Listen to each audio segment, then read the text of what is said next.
Working on the 56 GMC. Just ran the exhaust out the side here. The welder is getting a little bit better at the garage.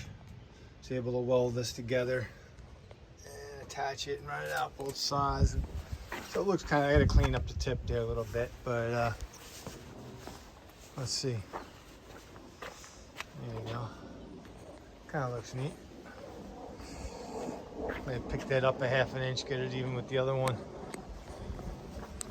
Or lower the other one, I don't know. Let's see. It kind of looks good up tight. Let's see what it sounds like. Put the wheel in, there we go. Stand by.